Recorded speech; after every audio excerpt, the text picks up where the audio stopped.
Okay, today doing a walkthrough only, just showing the insides of stripped down Heathkit SB-220 venerable dual 3500Z amplifier. Decent, but not my favorite. To me, Heathkit SB-220 is a thrifty, cost effective, but kind of a stripped down version of a dual 3500Z amplifier. For me, some of the better manufactured 3500Z amplifiers were most other companies, Swan, Drake, Henry, even the Kenwood nowadays, to me were much better made and heavier duty amplifiers than the Heathkit SB-220. But, it's cost effective for what it is, and it's got 3500Zs in it. And it'll do, a good kilowatt, maybe like 1500, might do a little more peak watts. But that's all you could get out of it, to me, without hurting it. Because one of the limiting factors in it is the high voltage transformer. The high voltage transformer in it is a voltage doubler.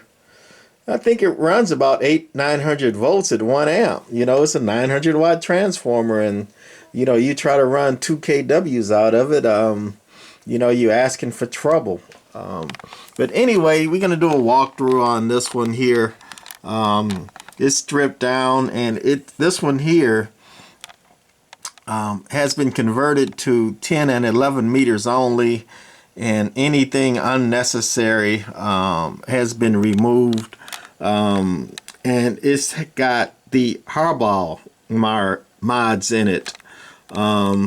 So over here you got the power coming in, couple circuit breakers. I like circuit breakers instead of fuses, and terminal strip here to change it from 110 to 220. And let me see if I can find a pointer. Should have had a pointer ready, right? If you see the wire put in there, or the jumper, these two are for the 220. And by the way, this is unplugged and drained and all that. And I think for 110 you go one jumper from here to here and another jumper from here to here for 110. But it's on 220, and of course, to me, anytime you go, a kilowatt or more, you want to run 220 for the best performance, and not have voltage sag and everything. Over here, some like filter caps or protection caps for lightning or line noise and all that come in, and these are good safety caps. Anybody know the reason why you would want to use safety caps here instead of regular caps? Well, I'll tell you, safety caps, if they take a hit, let's say a lightning hit, they absorb the shock, but so will a regular one. But if these, take a hit, they'll either survive it or they will open. They are guaranteed not to short. If you put in a regular cap, like let's say one of these red reg ones over here on the line, and it takes a hit like a lightning hit, it's not guaranteed not to short, so it may short out, and then you're gonna have a dead short with your 110 or 220 coming in. So it's best to use modern safety caps for that. And Johnson uses a lot of regular old caps in there, like Vikings and Valiants and that old Johnson stuff, and they start leaking, and then you get a shock from touching the cabinet because it's got leaky old caps in it. So best to use good caps. But moving along, that's the low voltage power supply. Basically, the relay on this amp is a 120 volt DC relay. So this changes the 80 volts to AC to 120 DC. However, it's got the Harbach relay board in it, because with the relay being 120 volts and using a foot switch to ground it, you would have 120 volts at the foot switch socket output. And modern radios, you know, tubes wouldn't have too much of a problem with, you know, keying 120 volts or grounding it. But modern radios, you putting 120 volts into one, they don't like that. You might short out your radio just by having a radio key to amp. And also, you really want to have 120 volts going to your foot switch, and you're, you know, putting your foot on it and keying it down. So the Harbach board here basically got the 120 volts going in it and keys the relay through, you know, the transistors.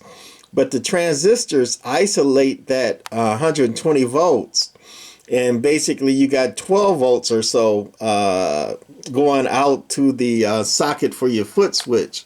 And when you key your foot switch to key to amp, you're actually grounding the 12 volts on one of the transistors, and then the transistors you know, go do their thing, and they put the ground on the relay, so it isolates you from that 120 volts. So it kind of is a safety thing for you and a safety thing for your radios or whatever you're gonna else key the amplifier with that Harbach board there. You know, there's your relay.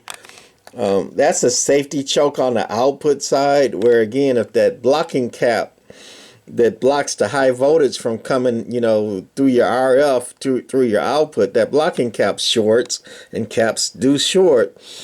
You don't want high voltage DC coming out and, you know, through your radio antenna on the output side. It may kill you or cause some severe damage on your equipment. So this choke here is invisible to RF. It's open to RF. RF can't go through all those windings of that choke. So it's open to RF, but DC will go through there real fine. So if DC comes, you know, gets to your output, this is the bottom of the load cap where the output goes in. So if DC gets in there, it's going to be this cap, this choke goes to ground on the other end. So DC gets in there, it grounds out the DC if that blocking cap lets go. But again, RF, that's invisible. It's an open circuit to RF. Your relay, your tube sockets, grounded grid triode. And with the 3500Z grounded grid, the grids are all grounded directly on this one. That's a mod, because they use some chokes to ground them, but somebody, you know, did that to ground the grids directly. And these two here are your filaments, and also the filaments that light it up are connected to the cathode, and your drive goes to the cathode. So what this choke does, since you got the filament, actually these two green wires coming in here, and it goes to the same place that the RF goes through. Here's the RF drive coming in through the coax here and through this cap here. So they're going to the same place, the filament and the drive. So this choke again, it lets the AC for the 60 hertz AC for the filaments go through this. But the RF, again, doesn't like going through this choke. It's designed to block the RF. So the RF can't go back this way. So the RF is only going to go, you know, into this way into the cathode, and then also the filament is going to go in there. So this is kind of works like a diode. Well, not really, but it's a one-way. It lets the AC come through, and it keeps the RF from going back in there. And I think that's basically it for the circuitry here. It's pretty simple. This is for the metering. You know, it's got a relative output meter. It's got a voltmeter and an amp meter, but they're on top. So that's it for the bottom of this thing. And we're going to carefully turn her around. We're going to put the camera down for that one. She got a little weight to her, but she's not real heavy for a 3500Z amp. Because again, for me, it's thrifty. And I'll show you that in a minute. So there's the front of it, pretty clean. Heathkit SB-220, and again, this one's been modded. So this one has 11 meters only. You got your tube. Somebody upgraded the parasitic suppressor. These look like wire round, but they're not. Those are not wire round resistors. I think they call them Xeron or something. I had to look them up myself on that. This plate choke here does the same thing. The high voltage comes in here and through the plate choke and into the tubes.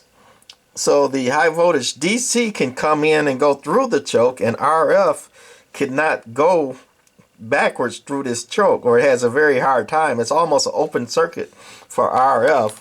But and then you got a second choke, and you got a cap here that goes to ground to block that RF, and then you got another cap here to block the RF. I'm going to simplify this, but here we go, trying to simplify it. So this choke will block 99% of the RF going through, you know, from the tubes, because your output is going this way, the RF, and your high voltage is coming in, but you don't want the RF to go here, you know, to go back, you know, into your high voltage power supply and all of that. That's not good. So this will block 99%, let's say, to simplify it. But if you're doing 1,000 watts and you got 99%, you know, of 1,000 watts, what's that? Still 10 watts of RF will be going through there, right? Or be going backwards. So this cap block another, you know, 99%. So now instead of 10 watts, you got 0.1 watts, you know, going through. But that's still a lot. So you got another choke that blocks another 99%, let's say. Again, it's simplified.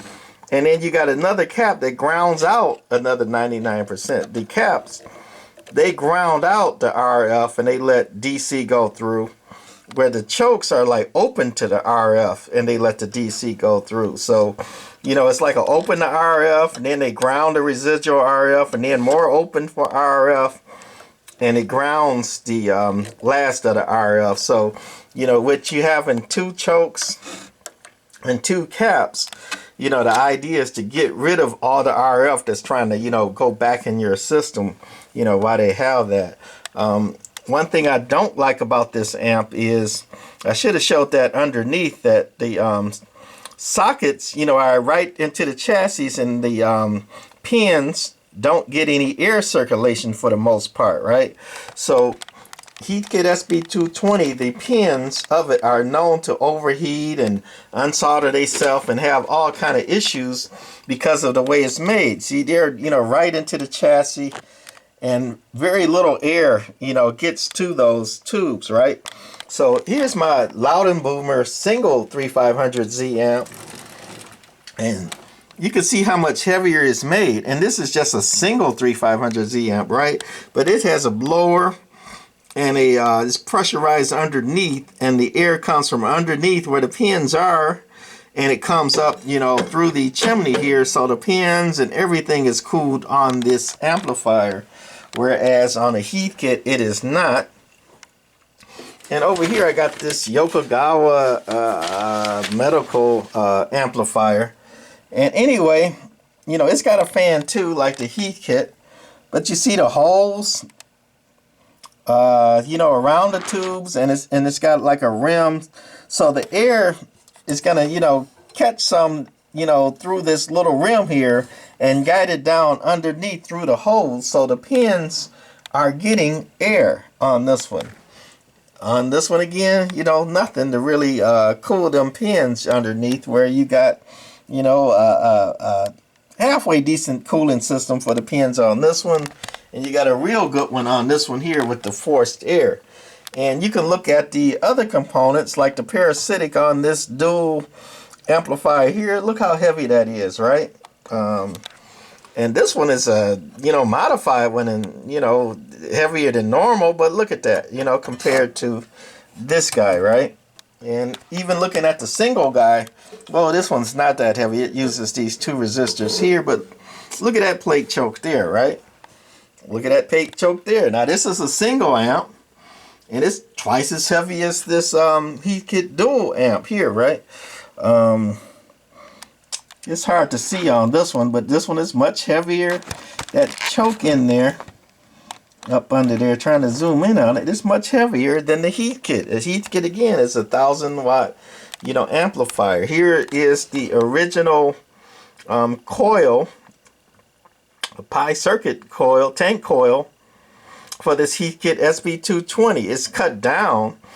It doesn't have the ham bands in it, but this is the original coil. Remember, I keep saying 4 turns, 4 turns. So that's the one for this dual 3500 SB-220. This is the Loud & Boomer single one. Single tube, you need a little bit more coil, so you got about 5.5 turns over here. But look how much heavier that is than the Heathkit one. You would think it would be the opposite with this having 2 tubes, but again, this is a thrifty amplifier to me, and it's hard to see, but under there, look at this coil on the Loud & Boomer. Very thick coil, right? Everything's thick. Look at that. Look at the tune and load cap on this one, whereas look at the tune and load on the Heathkit, you know, smaller, closer space, less voltage on all that. So again, Heathkit is a thrifty amp. Here's the single tube Loud & Boomer again. You know, nice caps for it. You would think the Heathkit would have, you know, heavy duty caps like that, but it don't. It's a thrifty amp. Now, normally on a Heathkit SB-220, your input tuning and stuff is, there's a plate over here. This thing is naked and stripped down with all the plates and grills and all that off of it. And you have a bunch of tuning coils similar to this one for all your input tuning. Heathkit does have input tuning on them, but it's hard to get to and all that. And this one has been modded again. It only has the 10 meter coil here. And then this is the input, and it's got a input tuning